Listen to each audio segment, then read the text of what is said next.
আসসালামু আলাইকুম। সবাই কেমন আছেন?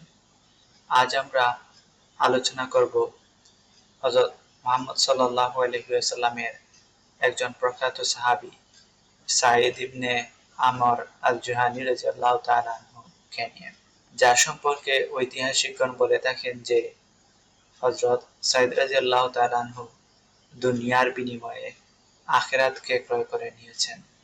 তিনি দুনিয়ার সমস্ত লোভ লালসা কামনা বাসনাকে পরিত্যাগ করে তিনি আল্লাহ তাআলা এবং তার প্রিয় রাসূল হযরত মুহাম্মদ সাল্লাল্লাহু আলাইহি ওয়াসাল্লামকে গ্রহণ করে নিয়েছেন। আসুন আমরা আজ তার সম্পর্কে জানি। হযরত খুবাইব ইবনে আদি রাদিয়াল্লাহু তাআলা আনহুকে যখন মক্কার কুরাইশরা বিশ্বাসঘাতকতা করে বন্দী করে নেয়, এরপর তাকে যখন খুব নির্মমভাবে তারা শহীদ করার জন্য ফাঁসিতে ঝুলিয়ে শহীদ করার জন্য তানঈম নামক স্থানে নিয়ে যায়। তারা যখন ওই স্থানে নিয়ে হযরত খুবাইব ইবনে আদি রাদিয়াল্লাহু তাআলা আনহুকে এর ফাঁসি কার্যকর করবে বদরের প্রতিশোধ স্বরূপ, তখন তারা সমস্ত মক্কার কাফির যারা রয়েছে, নারী পুরুষ শিশু যুবক সবাইকে দাওয়াত দেয় যে সবাই চলে আসো তানঈম নামক স্থানে, এই জায়গায় খুবাইব ইবনে আদিকে ফাঁসি দেওয়া হবে। তখন সমস্ত মক্কার কাফির যারা রয়েছে, শিশু বৃদ্ধ যুবক যুবতী মহিলা সবাই ছুটে যায় তানঈম নামক স্থানে। ওই জায়গায় যাওয়ার সময় হযরত খুবাইব ইবনে আদি রাদিয়াল্লাহু তাআলা আনহু-এর হাতে পায়ে শিকল বেঁধে তারা টেনে হিঁচড়ে নিয়ে যেতে থাকে। তারা যে যেভাবে পারছে তারা সেভাবে তাকে অপমানিত করছে, কেউ লাথি দিচ্ছে, কেউ ঘুষি দিচ্ছে ইত্যাদি ইত্যাদি। যত রকম ভাবে কষ্ট দেওয়া যায় তারা সবাই মিলে কষ্ট দিচ্ছে এবং তাকে নেওয়া হচ্ছে তানঈম নামক স্থানে, সেই ফাঁসির মঞ্চে।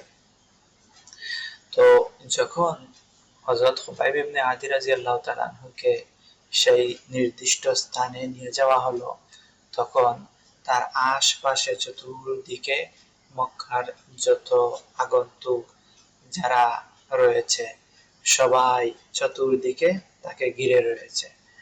সেই ঘিরে থাকা দলের মধ্যে যেভাবে শিশু ছিল, ঠিক তেমনি ভাবে বৃদ্ধ ছিল, ঠিক তেমনি ভাবে যুবকরাও ছিল। তো সেই যুবকদের মধ্যে একজন ছিল সাঈদ। সেও দেখতে গিয়েছিল যে কিভাবে খুবাইবের ফাঁসি কার্যকর করা হয়। তো খুবাইব যখন সাঈদ গেল সেই জায়গায়, গিয়ে দেখে যে খুবাইব রাদিয়াল্লাহু তাআলা আনহুকে যখন মঞ্চে উঠানো হয়েছে তখন তার আশপাশে কাফিররা ঘেরাও করে রেখেছে এবং তাকে ঢিল ছুঁড়ে বিভিন্নভাবে হেনস্থা করছে। তো তিনি তখন ছিলেন সবার পিছনে। তো যুবক হওয়ার ফলে শরীরে শক্তি ছিল, তাই তিনি সবাইকে সরিয়ে দিয়ে তিনি সবার সামনে চলে যান।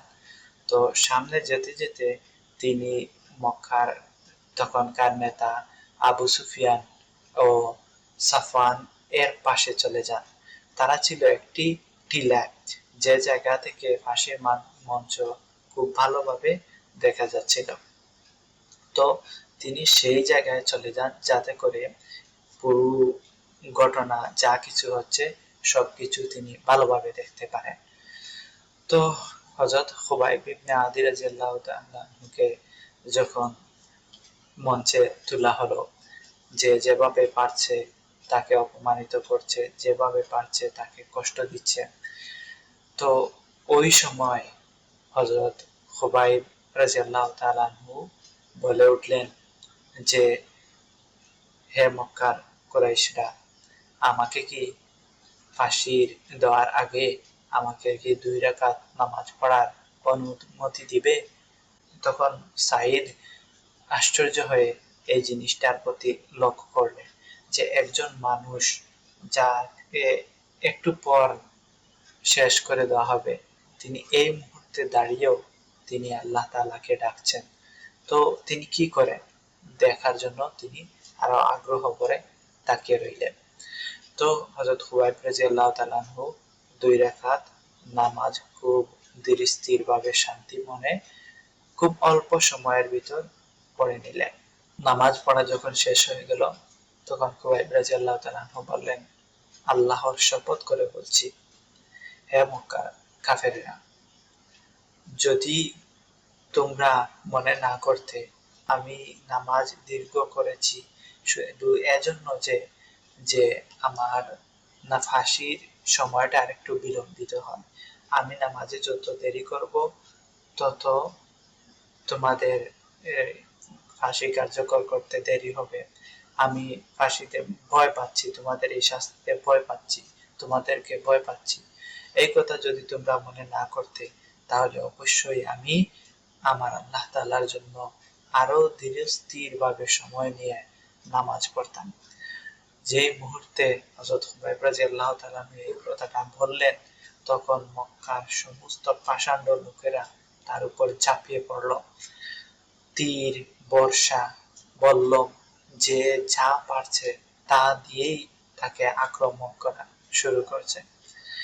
আক্রমণ করতে করতে আক্রমণের পর্যায়টা এইরকম ছিল যে কোনো মানুষকে এইরকম আক্রমণ করা তো দূরের কথা, কোন একটা পশুকেও কোনো মানুষ কখনো জীবিতভাবে এই জীবিত থাকা অবস্থায় তার অঙ্গ প্রত্যঙ্গ গুলো এভাবে টুকরো করবে না। তারা তা করলো, তাকে জীবিত অবস্থায় ফাঁসি দিল এবং ওই তার প্রাণ থাকা অবস্থায় তার শরীরে ক্ষত বিক্ষত যে যেভাবে পারছে সেইভাবে কষ্ট দিতে লাগলো। সমস্ত দেহ থেকে রক্ত বের হয়ে যাচ্ছে। তখন কাফিররা তাকে প্রস্তাব দিল যে, হে খুবাইব, তুমি তুমি যদি বলো যে আমরা তোমাকে ছেড়ে দেই আর তুমি তোমার পরিবার পরিজনের কাছে চলে যাও, আর তোমার পরিবর্তে তোমার উপস্থিতিতে মুহাম্মদকে এনে আমরা ফাঁসি দিয়ে দেই। তখন খুবাইব রাদিয়াল্লাহু তাআলা আনহু বললেন যে, তোমরা যদি আমাকে ছেড়ে দাও এবং আমার পরিবার পরিজনের কাছে যেতে দাও, এর বিনিময়ে যে তোমরা মুহাম্মদ সাল্লাল্লাহু আলাইহি ওয়াসাল্লামকে এনে তোমরা ফাঁসি দিবে, তোমরা জেনে রাখো যে এটা কখনোই আমি মেনে নেব না। এমনকি আমরা মুহাম্মদ সাল্লাল্লাহু আলাইহি ওয়াসাল্লামের পায়ের নিচে একটা কাঁটা পড়বে আর নবীজি কষ্ট পাবেন, সেটাও আমি সহ্য করতে পারবো না। এইরকম মুনাফিকের জীবনের চেয়ে শহীদি মৃত্যু আমার কাছে অনেক উত্তম। তখন কাফিররা আরো প্রচন্ড ভাবে তার উপর হামলা করলো। হামলা করার পর্যায়ে যখন হামলা করতেই ছিল ধারাবাহিক ভাবে, তাকে জীবিত অবস্থায় যে যেভাবে পারছে খাবলে খাচ্ছে, তখন হযরত খুবাইব রাদিয়াল্লাহু তাআলা আনহু কালিমায়ে শাহাদাত পড়ছিলেন আর মাঝে মাঝে বলছিলেন, হে আল্লাহ, তুমি এদের প্রত্যেককে দেখে রাখো, এদের কাউকে তুমি ক্ষমা করবে না, এদের শক্তি প্রতিপত্তি সবকিছুকে তুমি ধ্বংস করে দাও, এদের সবগুলোকে তুমি চিনে রাখো, প্রত্যেকগুলোকে তুমি শাস্তি দিয়ে শেষ করে দাও। এক পর্যায়ে হযরত খুবাইব রাদিয়াল্লাহু তাআলা আনহু শাহাদাত বরণ করলেন। মক্কার কাফেররা তারা এই যে একটা জঘন্য কাজ করছে, যা কোনো স্বাভাবিক হৃদয়বান ব্যক্তি সহ্য করতে পারবে না, তারা তা করেও কোনো ধরনের তাদের ভিতর লজ্জা কিংবা অনুশোচনা কোনো কিছুই নেই। তার পরিবর্তে তারা আনন্দ উল্লাসে করছে, আনন্দ উল্লাসে মেতে উঠছে। তারা চলে আসে যার যার বাড়িতে। সাঈদও সেই জায়গা থেকে চলে আসেন বাড়িতে, কিন্তু আসার পর থেকে তিনি আর ঘুমাতে পারছেন না। তিনি ঘুমাতে গেলেও সেই জঘন্য অবস্থাটা তার চোখে ভেসে ওঠে। সেই খুবাইব রাদিয়াল্লাহু তাআলা আনহু এর বদদুয়া এর কথা তার কানে বারবার ভেসে ওঠে। সেই খুবাইব রাদিয়াল্লাহু তাআলা আনহু এইরকম কঠিন মুহূর্তে আল্লাহর প্রতি দৃঢ়তা, শান্ত মনে নামাজ নবীজির প্রতি ভালোবাসা তার হৃদয়ে ঢেউ তুলে দেয়। তিনি তার মন বলতে থাকে যে একজন মানুষ এইরকম চরম অবস্থায়ও যার যাকে সে নবী বলেছে, যার প্রতি তার এত সম্মান, তিনি সত্যিকারের নবী ছাড়া আর কিছুই হতে পারেন, আর কেউ হতে পারেন না, নিশ্চয়ই তিনি হচ্ছেন সত্যি রাসূল। এরপর তিনি যার প্রতি ভালোবাসা, এই রকম চরম মুহূর্তেও তিনি নামাজ পড়ছেন, ইবাদত বন্দেগী করছেন, তিনি সত্য ছাড়া আর কিছুই হতে পারেন না। তার সাথে সাথে তার মনে কানে ভেসে আসছে সেই হুবাইব রাদিয়াল্লাহু তাআলা এর বদদুয়াগুলোর কথা, যে হে আল্লাহ, আপনি এদের সবগুলোকে চিনে রাখুন, এদের সবাইকে তুমি ধ্বংস করে দাও। তিনি ভাবছিলেন যেন যে কোনো মুহূর্তে আকাশ থেকে প্রচন্ড ধরনের একটা আওয়াজ হয়ে একটি বজ্র এসে তাকে ধ্বংস করে দিবে, অথবা আকাশ থেকে কোনো পাথর এসে তাকে ধ্বংস করে দিবে। তিনি আর এক মুহূর্ত অপেক্ষা করতে পারলেন না।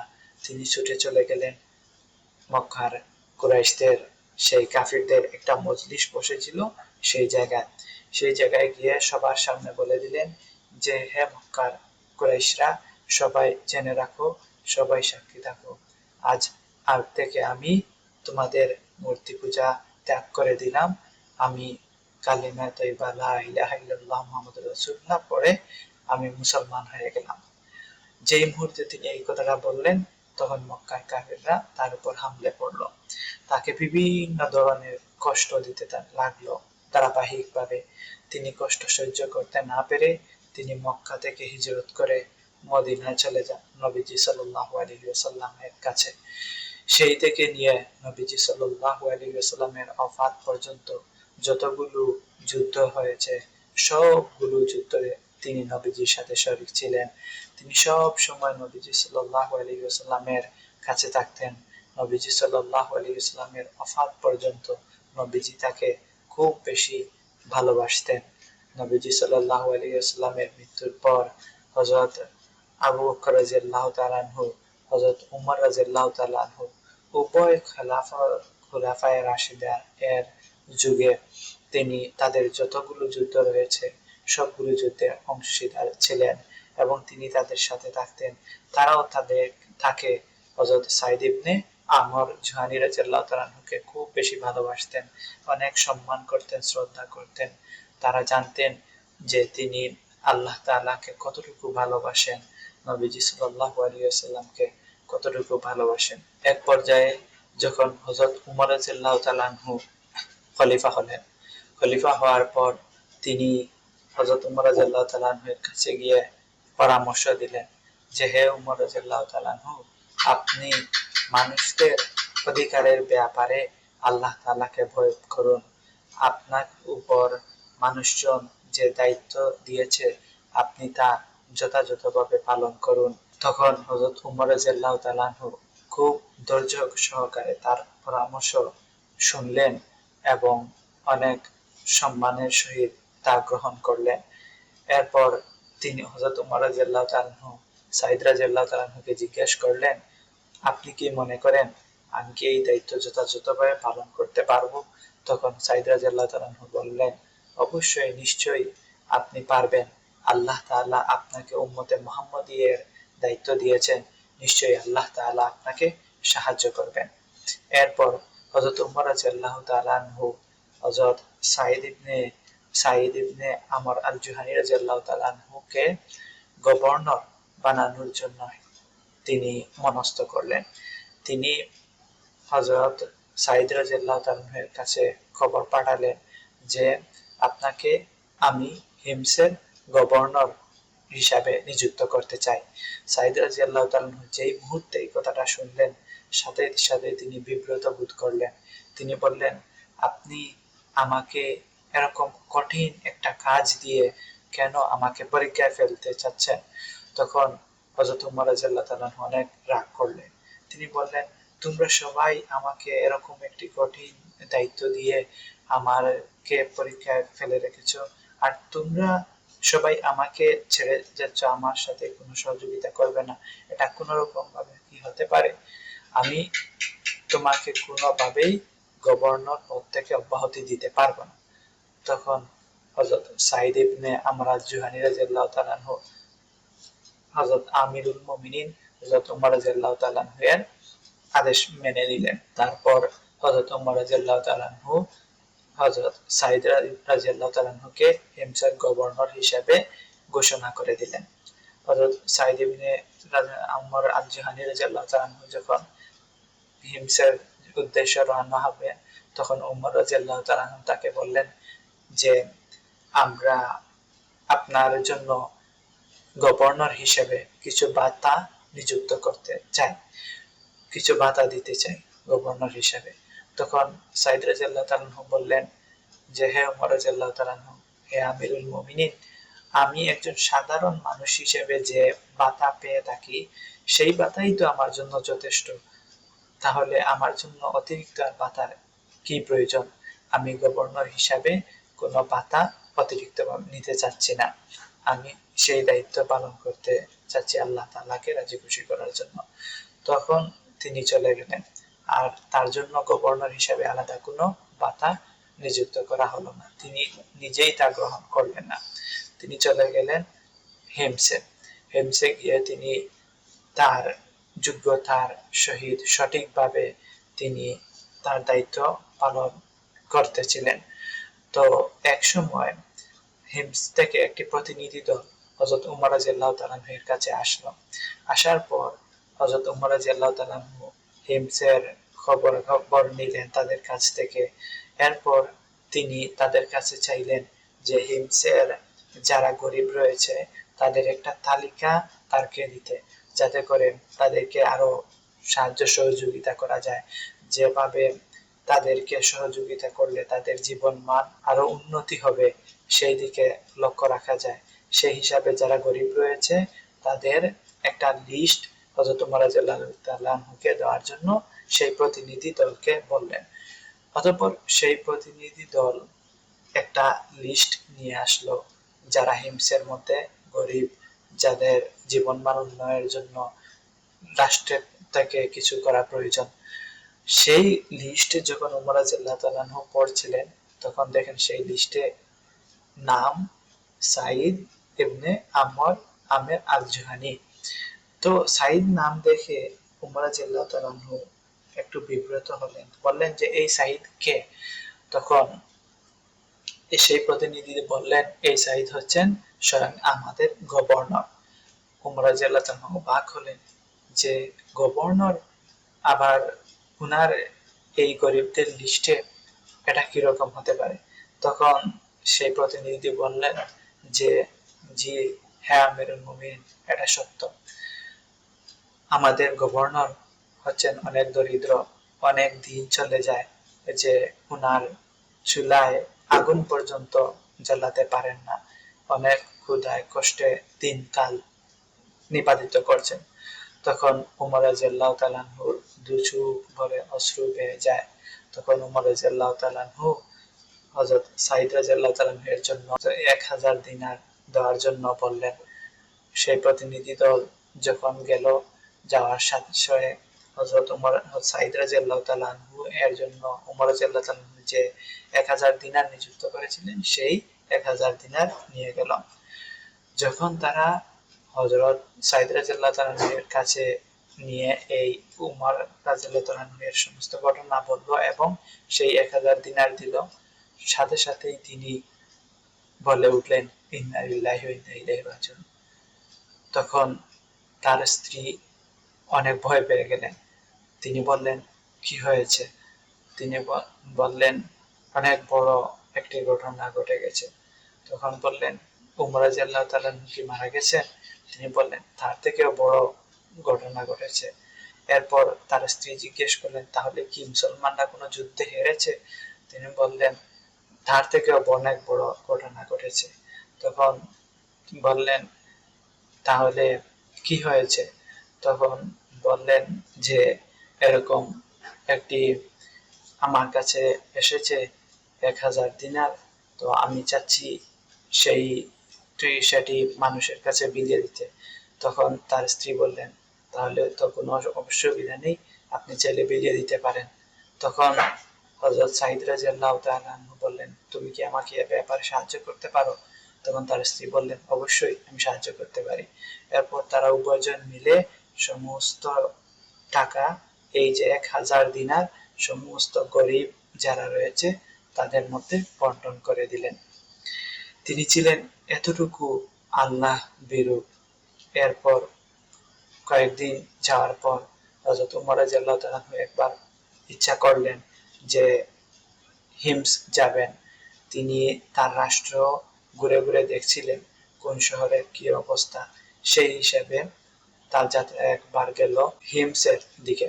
তো হিমস গিয়ে যখন পৌঁছলেন, তো তখন হিমসের সমস্ত লোকরা তার কাছে আসলো।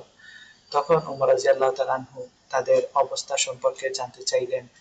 তখন হিমসের সেই সময়কার যারা অধিবাসী ছিল তাদের একটা বদ অভ্যাস ছিল, তাদের রাষ্ট্রপ্রধান সম্পর্কে তারা সত্য মিথ্যা মিলে তাদের রাষ্ট্রপ্রধানের বিরুদ্ধে আচরণ করা, এটাই ছিল তাদের স্বভাব। সেই স্বভাব অনুযায়ী, স্বাভাবিক রীতি অনুযায়ী তারা হযরত উমর রাদিয়াল্লাহু তাআলা এর কাছে গেল। যাওয়ার পর উমর রাদিয়াল্লাহু তাআলা যখন তাদেরকে তাদের অবস্থা সম্পর্কে জিজ্ঞেস করলেন, তো জিজ্ঞেস করার এক পর্যায়ে জিজ্ঞেস করলেন যে তোমাদের গভর্নর তোমাদের সাথে কেমন আচরণ করছেন? তখন তারা বলল যে আমাদের গভর্নরের 4টি দোষ রয়েছে, প্রত্যেকটা হচ্ছে একটা থেকে আরেকটা আরো অনেক বড়। যখন বলল যে 4টা অভিযোগ রয়েছে, তখন উমর রাদিয়াল্লাহু তাআলা আনহু তিনি অনেকটা বিব্রত হয়ে গেলেন যে সাঈদ রাদিয়াল্লাহু তাআলা আনহু এর মতো এত একজন ভালো মানুষ, তার বিরুদ্ধেও কেউ অভিযোগ উত্থাপন করতে পারে। মনে মনে বললেন, একদিকে তিনি হচ্ছেন রাষ্ট্রপ্রধান আমিরুল মুমিনিন, আরেক দিক দিয়ে তিনি সাঈদ রাদিয়াল্লাহু তাআলা আনহুকে অনেক ভালো চিনেন, জানেন। তিনি জানেন তিনি কতটুকু আল্লাহ তাআলাকে ভালোবাসেন। তো সাঈদ রাদিয়াল্লাহু তাআলা আনহুকে আনা হলো। তো সাঈদ রাদিয়াল্লাহু তাআলা আসার পর ওমর রাদিয়াল্লাহু তাআলা আনহু বললেন, যখন তারা সেই 4টি অভিযোগ ওমর রাদিয়াল্লাহু তাআলা আনহুকে তার আগেই জানিয়ে দিয়েছে, তো ওমর রাদিয়াল্লাহু তাআলা আনহু বললেন, তারা তো আপনার সম্পর্কে 4টি অভিযোগ করেছে। তোর মধ্যে প্রথম অভিযোগটি হচ্ছে যে আপনি অনেক সময় অফিসে আসতে দেরি করেন, তো এটি কেন? তখন হযরত সাঈদ ইবনে আমের আল-জুহানী রাদিয়াল্লাহু তাআলা আনহু বললেন যে এটা একান্ত ব্যক্তিগত ব্যাপার, আমি চাচ্ছিলাম না যে এটি জনসম্মুখে নিয়ে আসি, কিন্তু আপনি যেহেতু বলছেন তাহলে বলছি যে আমার তো কোনো খাদিম নেই। তো সকালকে যে রুটি খামির সেগুলো আমাকে নিজেকেই বানাতে হয়। এরপর রুটি বানিয়ে সেগুলো বাসায় রেখে আসতে আসতে একটু দেরি হয়ে যায়।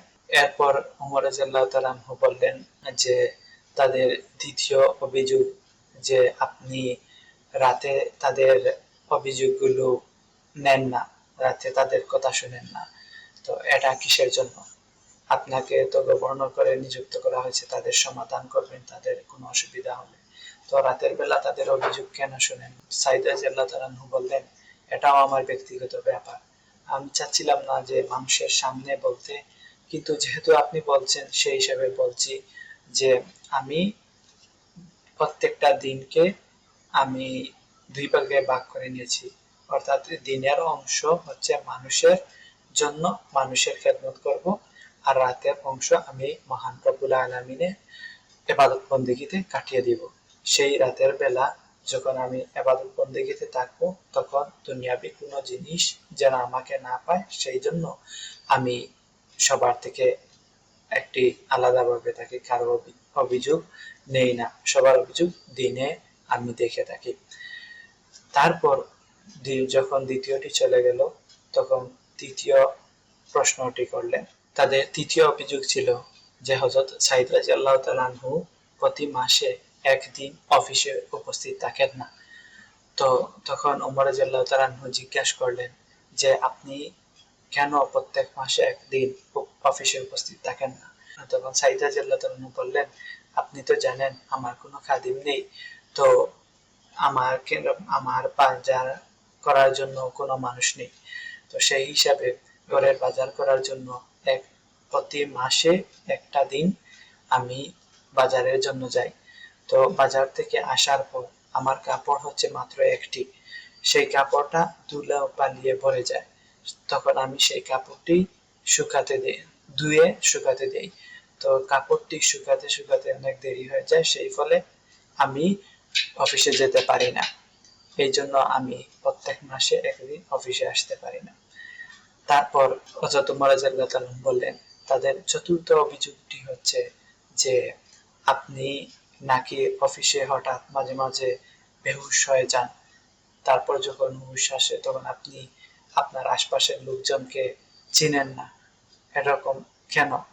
তখন হযরত সাঈদ রাদিয়াল্লাহু তাআলা আনহু বলেন যে আমি সেই যে হযরত খুবাইব ইবনে আদি রাদিয়াল্লাহু তাআলা আনহুকে কুরাইশরা যে নির্মমভাবে তাকে জীবন্ত অবস্থায় শরীরের দেহের অঙ্গ প্রত্যঙ্গগুলোকে টুকরো টুকরো করেছিল, সেই অবস্থাটা আমার চোখে এখনো ভাসে, সেই নির্মমতা আমার চোখে এখনো ভাসে। সেই সময় হযরত খুবাইব রাদিয়াল্লাহু তাআলা আনহু যে বদদুয়া করেছিলেন, সেই বদদুয়া আজও আমার কানে ভাসে। আমি তো সেই জায়গায় উপস্থিত ছিলাম, আমি তো তাকে বাঁচানোর জন্য কিছু করি নাই। সেই ভয়ে আমার অন্তরে কাঁপে, সেই ভয়ে আমি বেহুশ হয়ে যাই। না জানি আমি এর আমিও এর কারণে শাস্তির ভাগীদার হয়ে যাই। সেই করুণ দৃশ্য এবং তার বদদুয়া যখন আমার মনে আসে, তখন নিজেকে আমি ধরে রাখতে পারি না, তখন আমি জ্ঞান হারিয়ে ফেলি। এই কথা শোনার পর হযরত ওমর রাদিয়াল্লাহু তাআলা আনহু আল্লাহ তাআলার শুকরিয়া আদায় করতে লাগলেন। আল্লাহ তাআলার শুকরিয়া আদায় করে বললেন, হে আল্লাহ, আপনার কাছে লক্ষ কোটি শুকরিয়া যে আপনি আমাকে সাঈদের ব্যাপারে যে সুধারণা দিয়েছিলেন, এবং আমি সেই যে এই অভিযোগ তারা বলার পরও আমি তার প্রতি যে সুধারণা রাখতে পেরেছি, সেই সুধারণা রাখার যে তৌফিক দান করেছেন, সেই জন্য আমি মহান আল্লাহ তাআলার কাছে শুকরিয়া আদায় করি। এরপর হযরত ওমর রাদিয়াল্লাহু তাআলা আনহু যখন মদিনা চলে আসেন, তখন সাঈদ রাদিয়াল্লাহু তাআলা আনহু এর জন্য আবার তিনি 1000 দিনার দান করেন। তো হযরত সাঈদ ইবনে আমের জুহানী রাদিয়াল্লাহু তাআলা আনহুর কাছে যখন ওমর রাদিয়াল্লাহু তাআলা আনহুর পাঠানো 1000 দিনার আসলো, তখন তার স্ত্রী অনেক খুশি হলেন, বললেন, অবশেষে মহান আল্লাহ তাআলা আমাদের উপর রহমত নাজিল করেছেন, তিনি আমাদের ধৈর্যের ফলাফল দিয়েছেন। আপনি এই টাকা দিয়ে একজন খাদিম নিয়ে আসেন, আর বাকি টাকাগুলো দিয়ে আমাদের ঘরের জন্য কিছু ভালো খাবার নিয়ে আসেন, ভালো কাপড় নিয়ে আসেন। তখন হযরত সাঈদ রাদিয়াল্লাহু তাআলা আনহু বললেন, তুমি কি এর থেকে ভালো কিছু পেতে চাও? তখন তার স্ত্রী বললেন, অবশ্যই, কেন নয়, আমি তো অবশ্যই এর থেকে আরো ভালো কিছু চাই, কিন্তু সেই ভালো জিনিসটা কি? তখন বললেন, আমি চাচ্ছি মহান আল্লাহ তাআলাকে ফরজে হাসানা দিতে। তখন তার স্ত্রী অনেক খুশি হলেন, সাথে সাথেই বলে উঠলেন, তাহলে কোনো অসুবিধা নেই, আপনি দিতে পারেন। তখন হযরত সাঈদ রাদিয়াল্লাহু তাআলা আনহু তার স্ত্রীকে নিয়ে সেই 1000 দিনার স্বর্ণ মুদ্রাকে কয়েকটি তলতে ভাগ করে নিলেন। এরপর তিনি তার একজন বিশেষ কর্মচারীকে নিয়ে আসলেন, নিয়ে এসে এই তলেগুলো তাকে দিয়ে বললেন, এই তলে অমুক গরিবের কাছে নিয়ে দাও, এই তলে অমুক এতিমের কাছে দিয়ে দাও, এই তলে অমুক মিসকিনের কাছে নিয়ে যাও। সব টাকাগুলো তিনি বন্টন করে দিলেন। সুবহানাল্লাহ। এই ছিল আমাদের পূর্বসূরি, আমাদের সাহাবায়ে কেরামদের চরিত্র, তাদের আমল, তাদের ক্ষুধাবীতি। হযরত সাঈদ রাদিয়াল্লাহু তাআলা আল্লাহ তাআলার সেই আয়াত এর উপর আমল করেছেন, যে আয়াতে মহান আল্লাহ তাআলা বলেছেন যে যদি তোমরা আমাকে ফরজে হাসানা দাও, তাহলে আমি তোমাদেরকে আরো দ্বিগুণ থেকে আরো বেশি দান করব। তার স্ত্রীও সাথে সাথে এই অভাব অনটন এরপর যখন একটা ভালো অবস্থায় যাওয়ার সুযোগ আসলো, তখন স্বামীর সেই কথার উপর সাথে সাথে রাজি হয়ে গেলেন। আল্লাহ তাআলাকে সন্তুষ্টি করার জন্য নিজেদের সমস্ত সম্পদ বিলিয়ে দিতে কোনো ধরনের কাল বিলম্ব করলেন না, সাথে সাথে রাজি হয়ে গেলেন। তারাই ছিলেন আমাদের পূর্বসূরি। বলে থাকি আমরা তাদেরকে পদাঙ্ক অনুসরণ করি, তারা হচ্ছেন আমাদের আদর্শ। যদি আমরা সত্যিকারে তাদের আদর্শ লালন করে থাকি, তাহলে আমাদের জীবনেও সেই রকম ভাবে তাদের মতো জীবন পরিচালনা করতে হবে। দুনিয়ার লোভ লালসাকে পরিত্যাগ করে মহান আল্লাহ তাআলার জন্য নিজের জীবন জান কুরবান করতে হবে। এই জায়গায় একটা জিনিস লক্ষ্য করুন, দেখুন এই জায়গায় বলা হয়েছে যে সাঈদ রাদিয়াল্লাহু তাআলা আনহু অত্যন্ত কষ্টে দিনকাল নিপাতিত করতেন। তার কোনো খাদিম ছিল না, তার একটি মাত্র কাপড় ছিল, নিজের কাজগুলো নিজে করতেন। দরিদ্রতার কারণে অনেক সময় তিনি খাবার খেতেন না, অর্থাৎ খাবার খাওয়ার জন্য কোনো জিনিস না থাকার ফলে চুলায় আগুন জ্বলত না। তো এই জিনিসটাকে আমাদের বর্তমান সমাজের অনেকে আছে মানুষদেরকে ভুল বুঝিয়ে অপব্যাখ্যা করে বলে থাকেন, দেখুন আমাদের সালাফরা, আমাদের সাহাবায়ে কেরামরা কিরকম জীবনযাপন করছেন, এরকম থাকাই হচ্ছে প্রত্যেক খাঁটি মুমিনের কাজ। কিন্তু তারা এই জিনিসটা লক্ষ্য করেন না যে দেখুন এই জায়গায় সাঈদ রাদিয়াল্লাহু তাআলা আনহু হচ্ছে তার টাকার কোনো অভাব ছিল না। তাকে গভর্নর হিসাবে নিযুক্ত করার সময় ভাতা দিতে চেয়েছিলেন ওমর রাদিয়াল্লাহু তাআলা, তিনি সেই ভাতা গ্রহণ করেননি। তাকে ওমর রাদিয়াল্লাহু তাআলা প্রথমে একবার 1000 দিনার দিলেন, তিনি সেইগুলো বিলিয়ে দিলেন। আবার 1000 দিনার দিলেন, সেগুলো বিলিয়ে দিলেন। এগুলো আল্লাহর ওয়াস্তে, এগুলো হচ্ছে উনার যোগ্যতা, উনার বেতন, এগুলো হচ্ছে উনার প্রাপ্য। যোগ্যতার বিনিময়ে উনি সেগুলো পাচ্ছেন বা পাবেন, কিন্তু তিনি তা গ্রহণ না করে তিনি অন্যদেরকে, গরিবদের মধ্যে তা বিলিয়ে দিচ্ছেন। আর আমাদের ক্ষেত্রে কি হচ্ছে, ওনাদের এই শুধু দরিদ্রতা গ্রহণ করে বলা হচ্ছে শুধু আমরা এই জিনিস নেই, কিন্তু ওনারা যে কোটি কোটি টাকা পাওয়ার, হাজার হাজার টাকা পাওয়ার যে যোগ্যতা অর্জন করেছেন, সেই যোগ্যতাটা অর্জন করবেন না।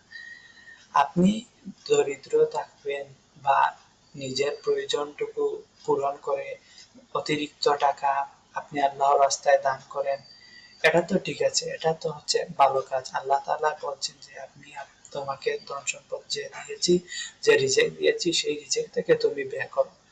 এখন যে আল্লাহ তাআলার ধন সম্পদ আপনি যদি সঠিকভাবে ব্যয় করে থাকেন, তাহলে আপনি পুরস্কার পাবেন।